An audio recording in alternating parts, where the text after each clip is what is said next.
Olá, sou o professor Júlio César, tudo bem?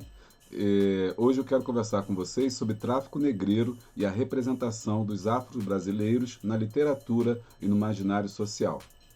Esta aula foi gravada para os meus alunos no curso de Educação do Campo, curso interdisciplinar de Educação do Campo na UF, faz parte da disciplina História e Cultura Afro-Brasileira.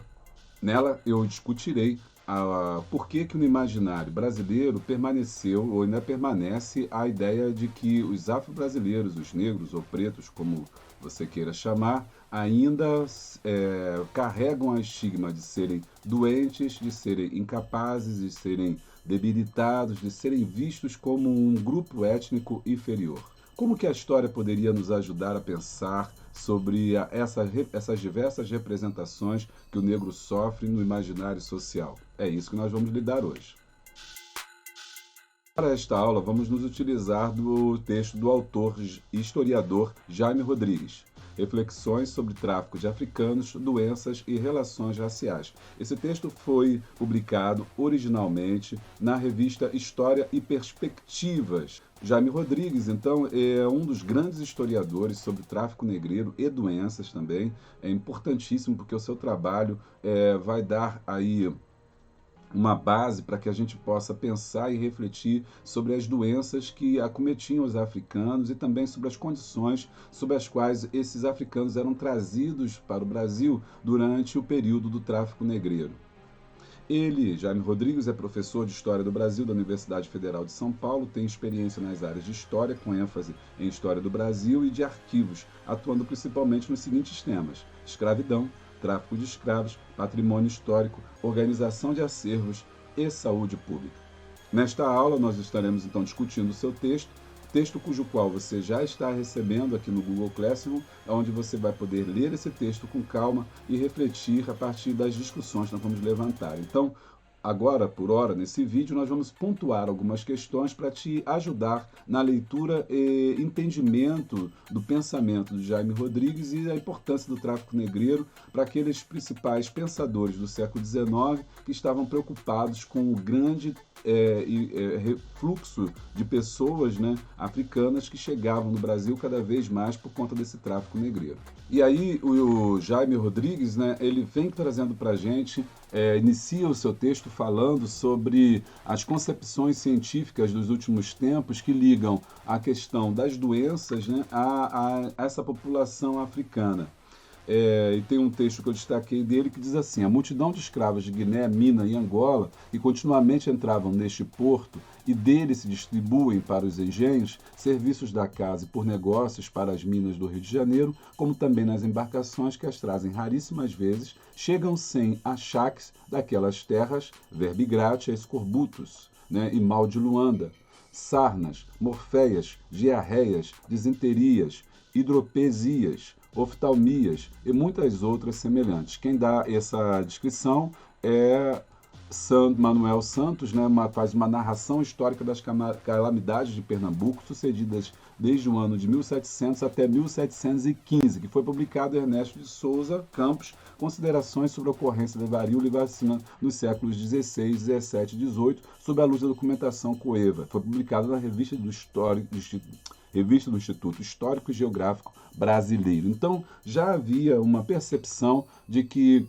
esses africanos traziam para cá, né, diversas doenças. Ele começa o texto falando sobre isso. Africanos, migrações transatlânticas e doenças, o caminho que se faz sobre um terreno histórico e familiar.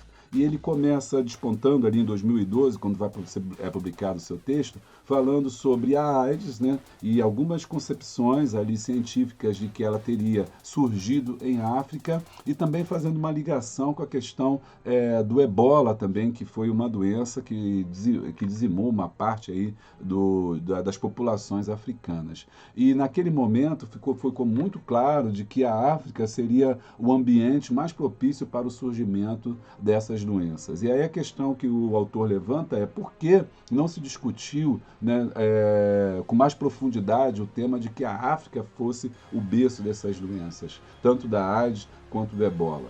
E aí ele chega à conclusão e vai discorrer sobre isso ao longo do tempo, que já existia uma ideia pré-concebida de que essa África era uma África adoecida, uma África doente. Por isso, essas ideias não chocaram a opinião pública. Como ele diz, né, a ideia de que os africanos e símios pudessem gozar de uma vida sexual interativa e livre não parece ter chocado a opinião pública, porque, afinal de contas, as primeiras teorias davam conta de que havia existido em algum momento, né, uma relação entre símios e homens. E isso não chocou a opinião pública, né? Pelo contrário, talvez naquele momento a ideia de que o africano e os símios estivessem muito interligados, né, muito próximos, e por conta disso não houve um choque. Por quê? E isso é motivo, logicamente, é motivo do preconceito racial. E ele vai discutir que isso não é novo. Um texto dizendo o seguinte, né?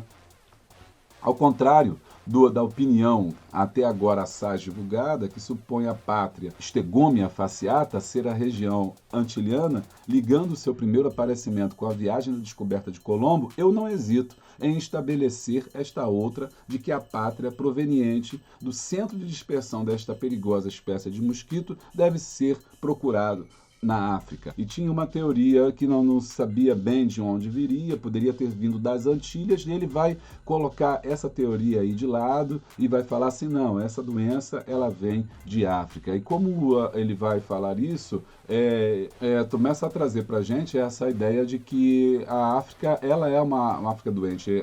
Ele não foi o primeiro, né, pensador, não foi o primeiro cientista a falar isso. Na verdade, isso já era propalado no meio científico.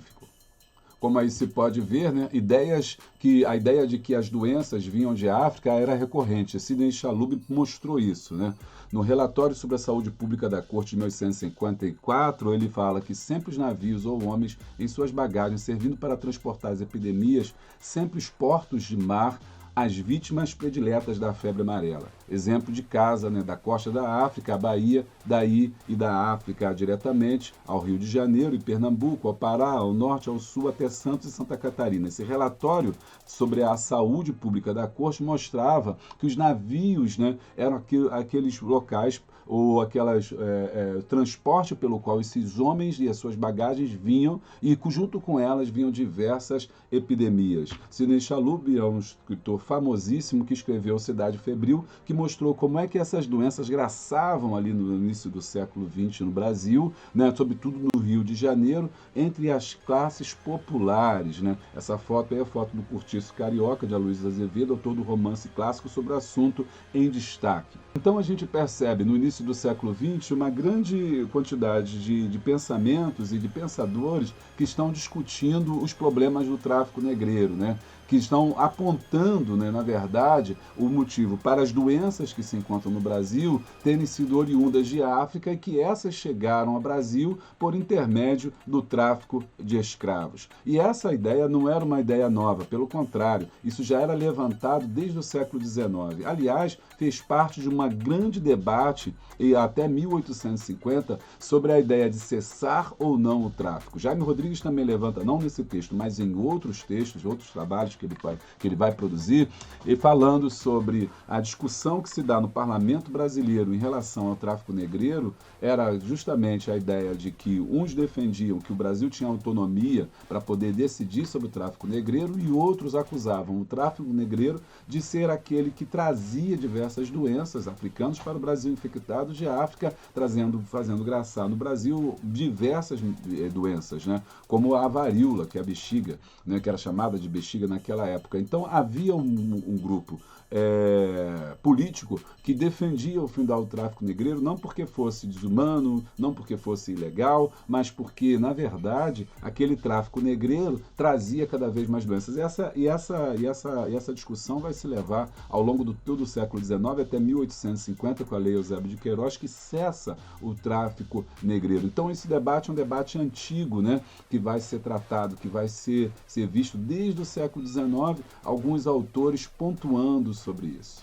Você tem diversas teorias sobre essas doenças, né? A ideia dos miasmas, que locais que produziam, que traziam doenças, que desde o século XIX também a França está discutindo que, por exemplo, cemitérios, que charcos, que pântanos, né, eram locais de adoecimento. Eles não entendiam muito bem como que as pessoas adoeciam, mas acreditavam que esses locais eram locais de adoecimento. Daí toda uma questão de profilaxia, de limpeza, de drenagem dos pântanos era preciso para o Rio de Janeiro, mas também graçava nela a febre amarela, o cólera e a lepra. E essa figura aí de Debré, né, traz para a gente essa informação de um escravizado que está caminhando pela rua com uma máscara que se usa nos negros, que é o título que dá aquarela de Debré, que mostra para a gente aqui, né, em destaque como é que eles eram tratados. Na verdade, essa doença era geofagia, né? Era a doença que esses africanos tinham, que fazia com que eles comessem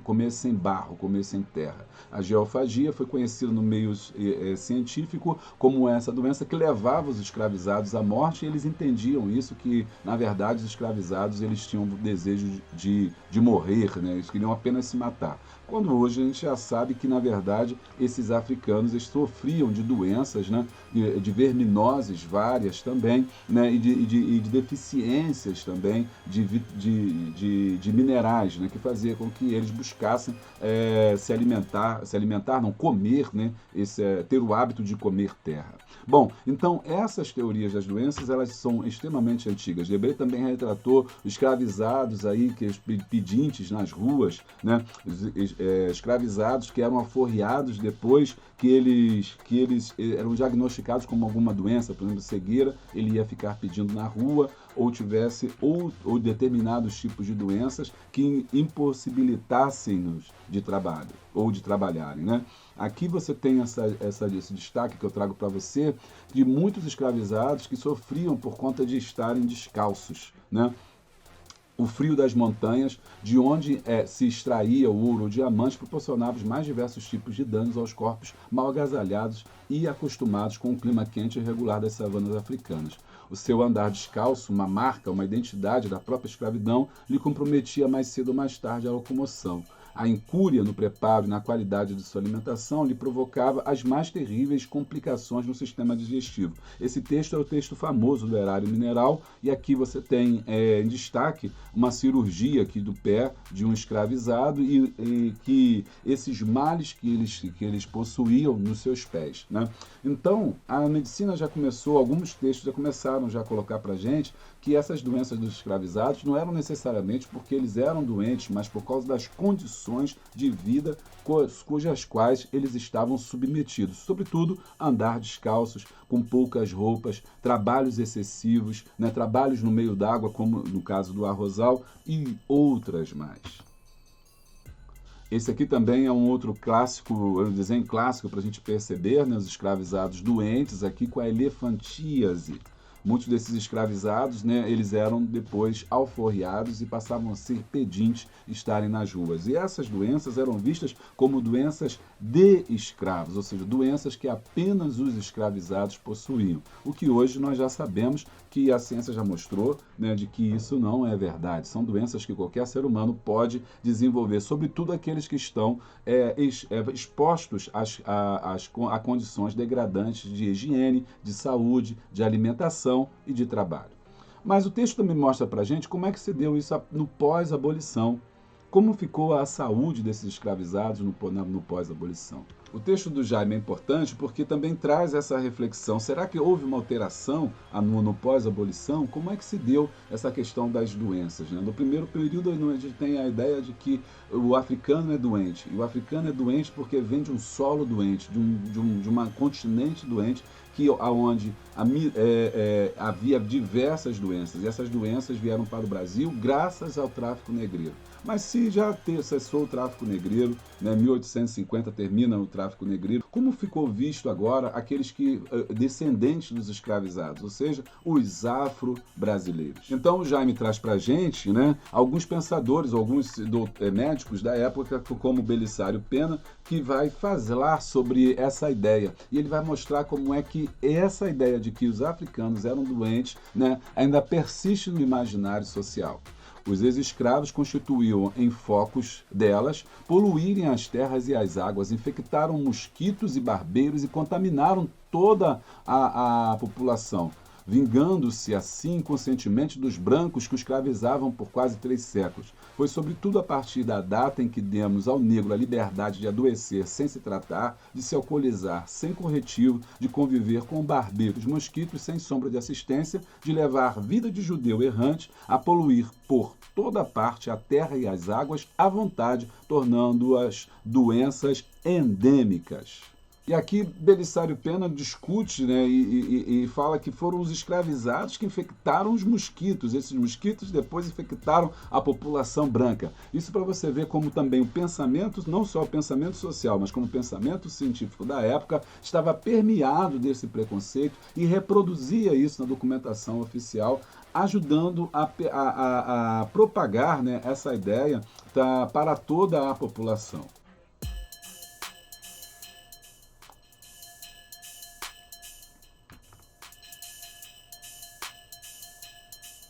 Bom, mas ele não foi sozinho, né, o responsável por tudo isso. Nós tivemos também na literatura outras obras interessantes sobre esse ponto. Gilberto Freire, Casagrande Senzala, um grande clássico aí da historiografia brasileira e da antropologia também, onde nesse livro Freire elabora uma interpretação da história do Brasil baseada no paternalismo senhorial e na benignidade da escravidão. Ou seja, essa escravidão não foi maléfica, não foi má, né, mas de alguma forma fez com que esses africanos pudessem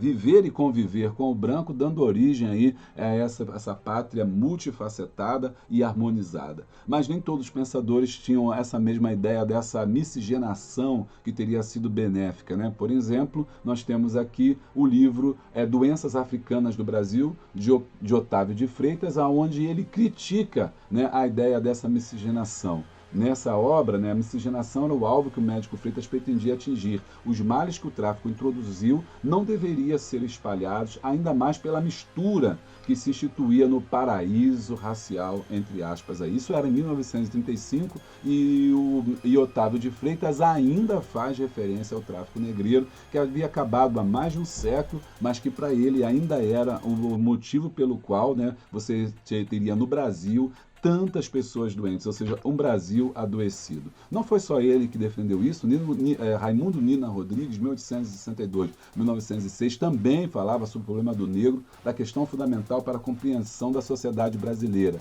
Ele criticava a miscigenação, que para ele era sinal de degeneração, ou seja, a partir da ideia de que raças, no caso etnias, hoje nós chamamos de etnia, mas eles chamavam de raça, que no momento que elas entravam no processo de miscigenação, dava origem a seres degenerados. E para ele, o Brasil era um Brasil mestiço e, por conta disso, era um país fadado ao fracasso. Mestiços no Brasil deveriam ser divididos em superiores, evidentemente degenerados e comuns, e a lei deveria contemplar isso. E a proposta do Código Criminal, né, se baseia justamente no trabalho, em alguns trabalhos de Nina Rodrigues sobre isso, onde ele falava sobre a capacidade da lei em aplicar e ser sanções severas, né, a essa população. E essa população que é justamente a população afro-brasileira.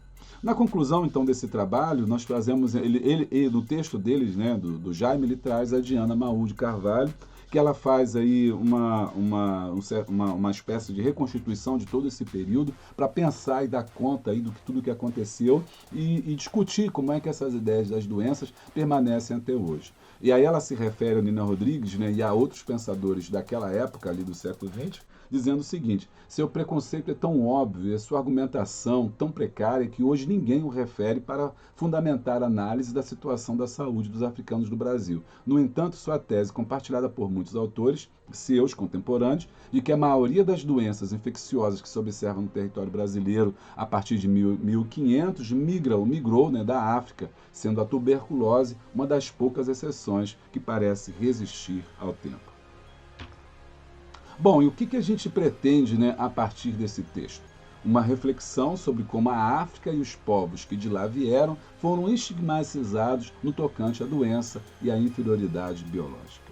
Sendo assim, a gente vai encerrando aqui esse breve vídeo, que é apenas uma introdução para o texto que a gente está estudando aqui, onde você vai ler o texto e vai, a partir das suas próprias conclusões, né, verificar como é que o autor constrói a sua argumentação, como que esses cientistas embasaram esse pensamento e pensar se ainda hoje, no século XXI, os afro-brasileiros ainda são percebidos, tanto na literatura médica ou no pensamento social brasileiro, ou no senso comum, como pessoas ainda doentes ou propensas a determinadas doenças, ou ainda pessoas inferiores por uma determinação biológica.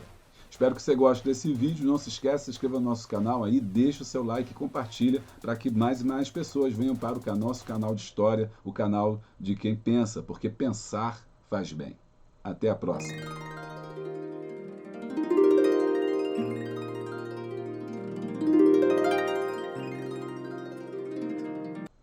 Olá, tudo bem? Eu sou o professor Júlio César Medeiros e eu vou conversar com vocês hoje sobre tráfico negreiro e a representação dos afros...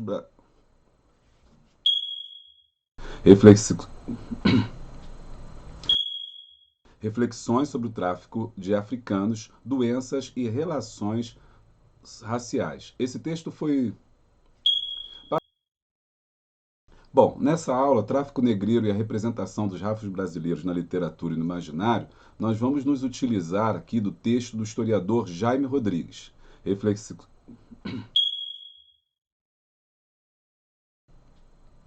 Reflexões sobre o tráfico de africanos, doenças e relações raciais. Esse texto foi...